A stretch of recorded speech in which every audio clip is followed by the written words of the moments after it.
Hello everyone, and welcome to another episode of Scoliosis Dialogues. We are the official podcast for the Scoliosis Research Society, and we are here live at the annual meeting in Seattle. I am extremely excited to have the incoming president of the Scoliosis Research Society, Dr. Marinus de Kleuver, and I just want to welcome you for coming on the podcast today. Thank you very much, Jason. Glad to be here. So for those of you all who listen to our podcast or weren't able to be here in Seattle, we wanted to get to know you a little bit more as our incoming president. We know you from your amazing research and for how much you have been in service to the SRS, but we know that's not where you started. And so I would just be curious to know, just tell us about your background.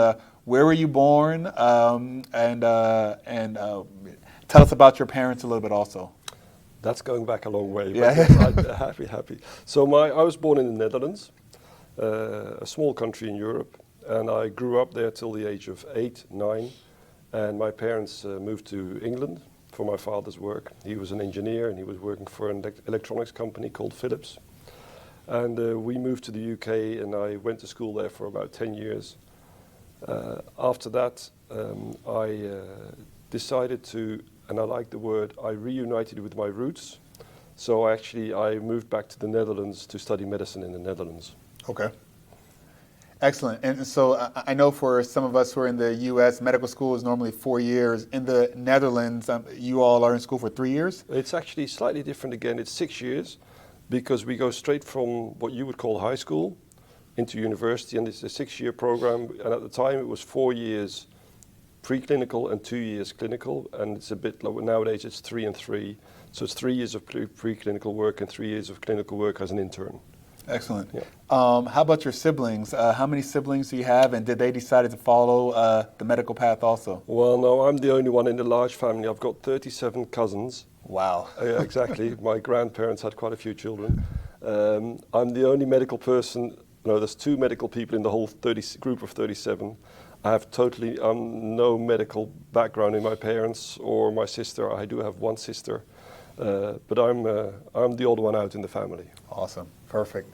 And so, there are a lot of ways you could have, or specialties you could have chosen besides orthopedics. Who were your mentors in orthopedics that made you decide that this is how you wanted to dedicate your life? I was playing a lot of sports at college or university, as we would call it. And I was actually rowing seriously, and I was always interested in physiology and sports. And as you probably are aware, a lot of orthopedic surgeons are very much into sports. And so I was always intrigued, and I knew that I didn't want to go into fields such as internal medicine, pharmacology, neurology. I actually did think of becoming a family doctor because of the breadth of the field. But then I stumbled into some research where I was doing some studies on the first CD instrumentations in the Netherlands. And as an intern research, I was just doing some summer work just to pass the summer through. And that's how I kind of got enrolled into spine surgery. Okay. There were some other routes as well. Actually, I was going to be a hip surgeon. I did a PhD in hip surgery. I did a lot of work on pelvic osteotomies. But in the end, I kind of grew into spine surgery. That's excellent. So you grew into spine surgery. I guess on the spine side, who were some of the early kind of orthopedic or even neurosurgical spine surgeons who guided you into the Scoliosis Research Society? Yeah, so I was lucky enough to to be trained in an orthopedic specialty hospital, which was already in the 80s and 90s very much subspecializing. And there was a senior surgeon there who was a well-known spinal deformity and scoliosis surgeon called Gerard Slot, and he developed Slot-Zielke rods, for example, and Zielke is a famous German spine surgeon who developed the anterior spinal surgery, anterior spinal corrections. So he was my mentor. He was around about 60. He was getting a bit fatigued in surgery. The days were a bit heavy for him. But I remember him at the end of the day asking, when I was a resident, whether I would be interested in continuing his spine practice. And I remember saying, oh, no way. All these long surgeries, I was planning to be a hip surgeon. But he actually was a really inspiring old school spine surgeon And the thing I really appreciate about him, and what I do like about spine surgery, is the fact that you get to know your patients very well. You know, where the most fields in neurosurgery, orthopedics are becoming so short-term relationships, whether it's sports medicine or hip replacement or knee replacement. But I've known quite a lot of my patients for a very long time, and I actually have treated children of my earlier patients by now. So I think the long-term relationships with the patients is something that appeals to me about orthopedics, but especially about spine surgery. Excellent. So, you know, we have a lot of beautiful parts of the United States, you know, Florida, Los Angeles, places with perfect weather. But you decided to spend some time in none of those places. You decided to spend your time in Buffalo, New York. Yeah. So please tell us, like, how did you choose that location as one of your first trips to the United States? I think that location chose me. I didn't choose it. So I was actually at an AO basic course. In one of the first years of my general surgery residency, I did 3 years of general surgery, which is somewhat atypically long. I really enjoyed the general surgery. I learned a lot of general surgical skills, and especially soft tissue skills. I think that made me a better spine surgeon. And I just happened to be drinking a cup of coffee, and I met one of the faculty at the course, who was Larry Bone from Buffalo. And this is the time when there was no internet, obviously, and no cell phones. So I said, you know what, I'd like to come and see some of your work. And he said, yeah, come along, you're welcome. And then it ended up being letters and faxes going back and forth. Wow. It took me about 3 months to get my work visa. You know, spending the night outside an embassy in those times because the line was so long. Wow. I ended up in Buffalo, and so as I say, Buffalo chose me. But I really, really enjoyed my period in Buffalo. And there's a couple of people here in the SRS, Chris Hamill, Dan Sucado, who I still know from that time. That's excellent. So, you know, I know a lot of us that are kind of young in the SRS, the presidential line seems like this almost unattainable, like, peak of the mountain. But we actually just came from a leadership course that's going on here at the SRS, where a lot of the past presidents were talking about their journey. And what you all described it as was a journey with no one specific way to get to the presidential line. So within the SRS, if you could just kind of let our listeners know what your journey has been into the SRS with regards to your committee involvements, kind of the things you were asked to lead that kind of got you to this point. So that's a great question, Jaysson. So I had heard of the SRS because the mentor I just talked about, Gerard Slot, was one of the first international members of the SRS, and he'd talk about going to the SRS. I didn't even know what it was, but he was going there with his black tie. And so I submitted some papers, and they got accepted as a poster, and before I knew it, I was in Cairns, Australia, for one of the SRS meetings. And that was a meeting with about 400 participants. Wow. And the Thursday afternoon used to be a free afternoon. And we're taking this interview now on a Thursday afternoon when we've just completed a half-day course. But in those days, Thursday afternoon was a social event. And I actually talked to lots of people I only knew by name from papers while going through the zoo in Cairns. And then another day, I don't even know which day, we went on a snorkeling trip to the Great Barrier Reef. That's how I met people. And I suddenly thought, this is a really nice community of friendly people. You're awed by the names, but suddenly you realize they're all just human, just like you and I are.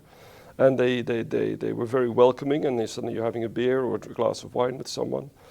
So the community spirit that I encountered already in 1999 or 8, I can't remember which year it was, I found very welcoming. And I just wanted to be part of that community. It was never my aim to lead the organization. And I think that part of that journey is also somewhat evolutionary. You have chances, you have opportunities. I was riding a bike in Edinburgh, again on one of the half days when they had a social program. And Jim Ogilvie, one of the past presidents, I was cycling next to him for about 20 minutes. We chatted and we talked. And before I knew it, I was on one of the worldwide course committees. Suddenly he put me on a committee, and worldwide courses and international education was something that appealed to me. Yeah.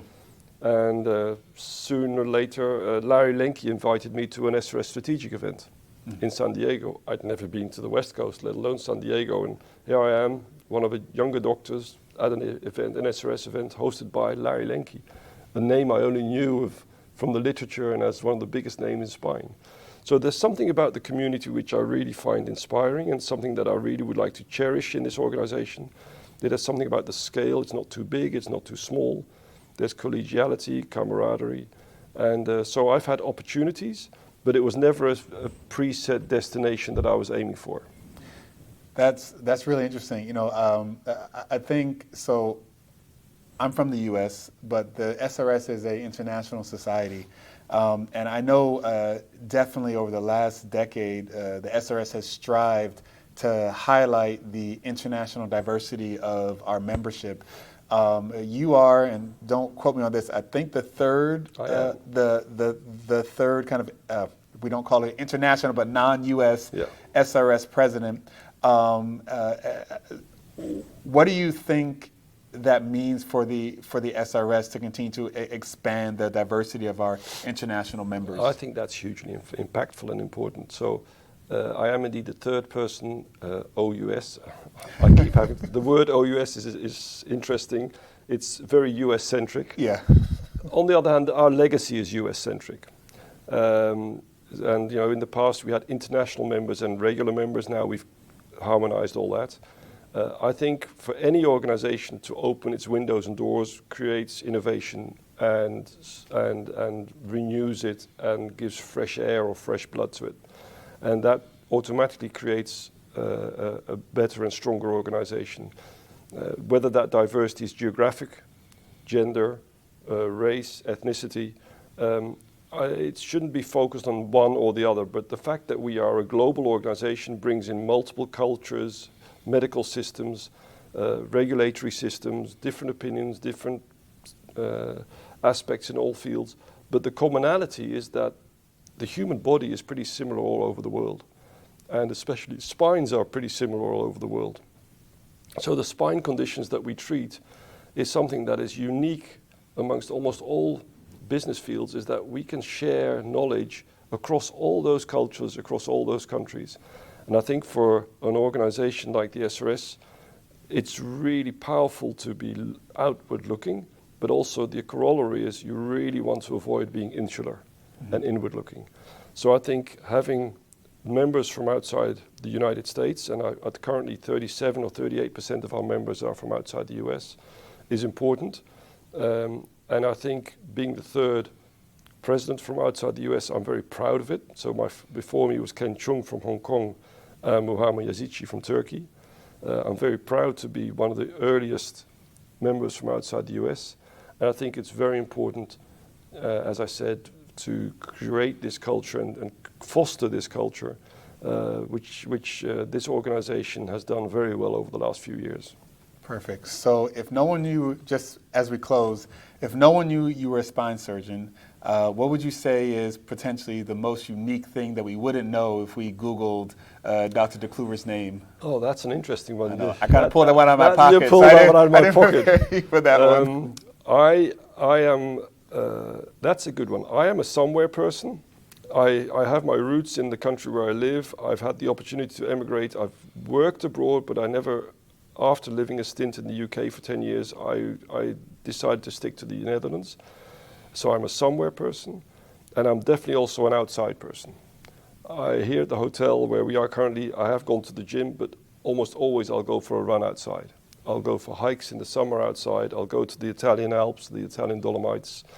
Wherever I am, I'll bring my running shoes. I very much like to be outside. And I think that clears my mind. I enjoy the fresh air. And I think, so if you want to find the person behind me, apart from the medical professional, it's a person who enjoys outside sports. Excellent. Dr. de Kleuver, congratulations for becoming the next SRS president. As I've heard, you're going to probably have the busiest year of your life coming up for you.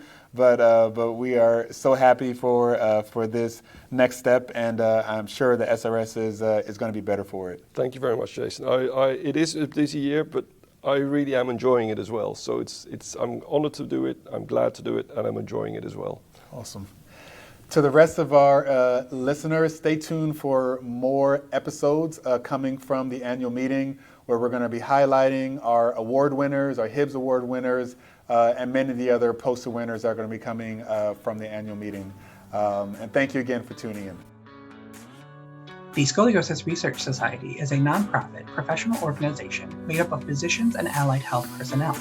Their primary focus is on providing continuing medical education for healthcare professionals and on funding and supporting research in spinal deformities.